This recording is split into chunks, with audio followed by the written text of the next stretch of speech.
আমাকে বাড়ির থেকে উঠিয়ে নিয়ে যাবে, এরপর মসজিদের মধ্যে নিয়ে গিয়ে তারা আমাকে মারবে যদি আমি তার ভুল ধরি। আসসালামু আলাইকুম ওয়া রাহমাতুল্লাহি ওয়া বারাকাতুহু। আশা করি আল্লাহর রহমতে ভালো আছেন। আজকের আলোচনার বিষয় বাতিলের সাথে আপোষ করা সম্পর্কে। তো চলুন বেশি কথা না বলে আমরা মূল আলোচনা শুরু করি। আলোচনার শুরুতে আপনাদের একটি হাদিস বলবো, সেটা হচ্ছে ইমাম বুখারীর একটি কিতাবটির নাম হচ্ছে আদাবুল মুফরাদ। ওই কিতাবের 790 নম্বর হাদিসে বলা হয়েছে, আনাস ইবনে মালিক রাদিয়াল্লাহু আনহু থেকে বর্ণিত, রাসূল সাল্লাল্লাহু আলাইহি ওয়াসাল্লাম বলেছেন, আমি খেলতামাশা পছন্দ করি না এবং খেলতামাশাও আমার সাথে আমার কোনো সম্পর্ক নেই। অর্থাৎ আমার সাথে বাতিলের কোনো সম্পর্ক নাই। এই কথাটা আমার ক্ষেত্রেও আমি তাই বলে, আমার সাথে বাতিলের কোনো সম্পর্ক নেই। আমার এই কথাটি বলার কারণ হচ্ছে, আমার সাথে মসজিদের ইমামের সর্বপ্রথম যে ঝামেলাটি হয়েছিল সেটা হচ্ছে তার ভুল ধরাকে কেন্দ্র করে। তো এরপর দেখা যায় যে ইমাম যখন বিভিন্ন হাদিসের রেফারেন্স দেয়, বিভিন্ন যে কোনো বিষয়ে আলোচনা করতে গিয়ে যখন বিভিন্ন হাদিসের রেফারেন্স দেয়, যখন ওই বিষয়টি আমার মনের মধ্যে সন্দেহ হয় যে বিষয়টি ভুল হওয়ার সম্ভাবনা আছে বা হতে পারে, এমন যখন সন্দেহ হয়, তখন আমি বলি যে আপনি যে এই কথাটা বললেন এটা কোন কিতাবে আছে?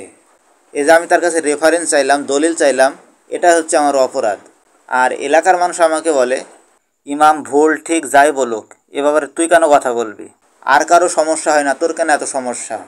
তো আমি বললাম যে আমি তো এখানে খারাপ কিছু বলি নাই, আমি বলেছি যে আপনি এই কথাটা বললেন এটা কোন হাদিসে আছে, আমি তো এটাই বলেছি। তখন বলল তোকে এটাও বলতে হবে না।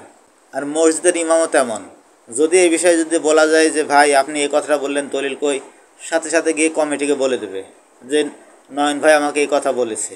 কমিটি তখন আমাকে বলবে কী ব্যাপার, তুই এই কথা বলেছিস কারণ আমি তো তখন নিষেধ করেছি। ওখানে আমার চাচা আছে যিনি হচ্ছে সভাপতি, ক্যাশিয়ার আছে যে আমার চাচাতো ভাই। তো দেখা যায় যে তারাই আমাকে নিষেধ করে, বলে যে এই বিষয়ে দলিল চাওয়ার কী দরকার, কারো কোনো সমস্যা হয় না, তোর কেন এত সমস্যা, এমন ধরনের কথা বলে। তো আমি বলেছি যে আমি তো এখানে তেমন কোনো খারাপ কথা বলি না, আমি বলেছি যে এই হাদিসটা আপনি বললেন এই দলিলটা কোথায়, এটাই নাকি অপরাধ। মাঝে মাঝে তিনি এরকম ভুলভাল বকেন, আর আমি যখন দলিল চাই তখন সে কমিটিকে বলে। এরপর কমিটি আমার বাড়িতে লোক পাঠায়, অর্থাৎ আমার খালাতো ভাইয়ের মাধ্যমে আমাকে বলে পাঠায় যে নয়ন যেন আর হুজুরের ভুল না ধরে, আর যদি ভুল ধরে তাহলে পরে এলাকার মানুষ তার বিরুদ্ধে একটা ব্যবস্থা নেবে। কিছুদিন আগে আমাকে বলা হয়েছিল আমাকে বাড়ির থেকে উঠিয়ে নিয়ে যাবে, এরপর মসজিদের মধ্যে নিয়ে গিয়ে তারা আমাকে মারবে যদি আমি তার ভুল ধরি। তো তার আমি এসব কথাগুলো, আমার একটি ইউটিউব চ্যানেল আছে, চ্যানেলটির নাম হচ্ছে তুলসীপুর নেটওয়ার্ক, বাংলাতে লিখলে এই চ্যানেলটা আপনারা পেয়ে যাবেন। তো তারা আমাকে বলেছিল, অর্থাৎ মসজিদের ইমাম এলাকার কিছু মানুষকে আমার সম্বন্ধে ভালো করে খারাপ ভালো সব কিছু মিক্স করে বলে আমার বিরুদ্ধে উত্তেজিত করে তোলে, এবং তারা বলে যে এই চ্যানেল যদি ডিলিট না করিস তোকে বাড়ির থেকে উঠাই নিয়ে গিয়ে মারবো। তো এলাকার মানুষের চাপের কারণে বাধ্য হয়ে আমাকে চ্যানেলটি ডিলিট করতে হয়। কিন্তু আমি তাদের কথা মতো আমি কখনোই বলি নাই যে ইমাম যেটা বলে সেটা ঠিক। আমার কথা সে ইমাম হোক বা আরও কোনো বড় আলেম হোক, আমি যদি দলিল চাই তাকে দলিল দিতে হবে, সে বাধ্য। কেন দলিল দেবে না? সে যদি হকের ওপরে থাকে তো অবশ্যই দলিল দেবে। আর সে যদি দলিল না দেয় তাহলে তো এখানে প্রমাণ হয় যে তার মধ্যে দুর্বলতা আছে, সে ভুল বলেছে। তো যাই হোক, এই নিয়ে অনেক জ্ঞানজাম হয়। এরপর মসজিদ থেকে যাওয়াই বন্ধ হয়ে গেছে, কারণ যে মসজিদে দেখা যায় যে ইমাম যেটা বলবে সেটাই মেনে নিতে হবে, আমার মনের মধ্যে যদি ওই বিষয়ে কোনো প্রশ্ন জাগে, আমি যদি প্রশ্ন করি তো প্রশ্নের উত্তর পাওয়া যাবে না। ইমাম যেটা বলছে চোখ বন্ধ করে সেটাই মেনে নিতে হবে, কোনো কথা বলা যাবে না। মসজিদ কমিটির কথা হচ্ছে কোনো কথা বলাই যাবে না, যেটা বলবে সেটাই শুনতে হবে। আমি বললাম যদি ভুল বলে তো ভুলই শুনতে হবে, তাও কোনো কথা বলা যাবে না।